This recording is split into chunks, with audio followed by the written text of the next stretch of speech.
Welcome aboard the Sauce Train, everyone. Today we're going to be doing a review of the just launched Voronium,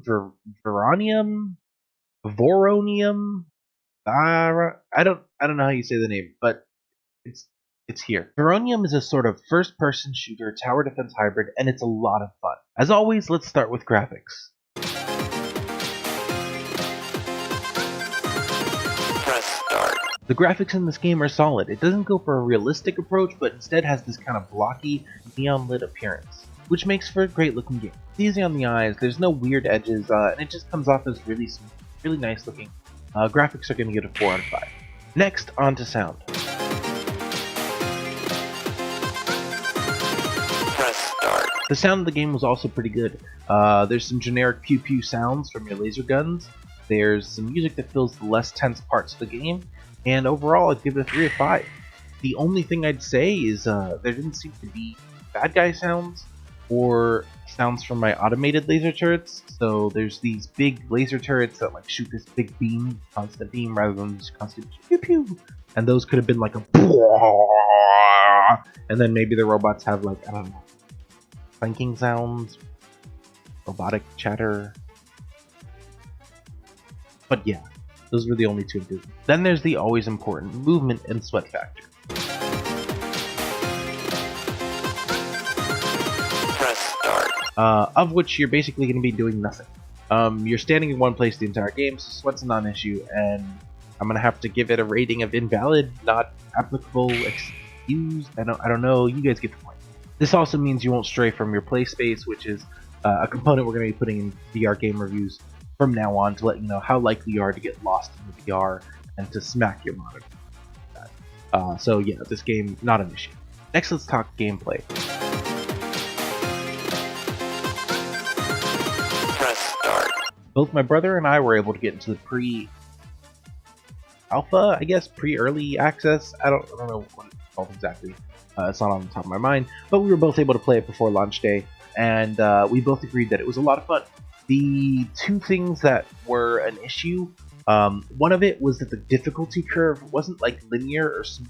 You had this very easy level 1 and 2, followed by a very hard level 3, and then a comparatively easy level 4 and 5 again, by again a very difficult level 6. Maybe they're going for like a boss fight not aesthetic, a boss fight like feeling, like, you know, you get through the minions and you're kind of warmed up, and then you get to go against the boss. But I would have appreciated if the curve was a little more linear, especially going from 3 to 4, which was then like here. Like 3's up here and difficulty 4's here, then 5 was like maybe here, and then 6 was like up here. Yeah. As far as the core gameplay goes, it's actually pretty neat. Hybridization of a tower defense and first-person shooter results in a lot of multitasking. I mean, you're going to be jungling between placing automated turrets on the map at the best locations, and manning a turret yourself and just going ham on baddies. It's pretty fun. The only thing I could think that would improve the gameplay is the ability to add upgrades, which it's an early access title, so I'm sure that they'll have that. If they don't have that on the roadmap, I'm sure if you guys request it, and I'm talking about it in this video, they'll put it on the roadmap, get it added. Yeah, the ability to upgrade between matches would have been really cool, and it would have made it feel a little less like you're doing things for no reason, because then, you know, you're getting extra resources in these matches so that you can get that cool laser minigun or something. I don't know. But overall gameplay is going to get a 4 out of 5. Very good.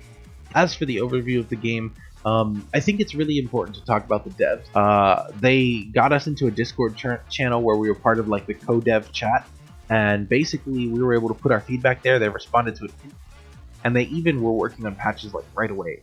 One of the issues that my brother and I faced, they're patching 2 hours after the launch time. So that's pretty crazy. For the overall rating, I'm going to give it an 8 out of 10. It's a fun game, and the devs are super responsive. There's not a lot of glitches or anything like that, especially for the Access title. It felt very smooth. And I think there's a lot of room for improvement, like that upgrade system I was talking about earlier.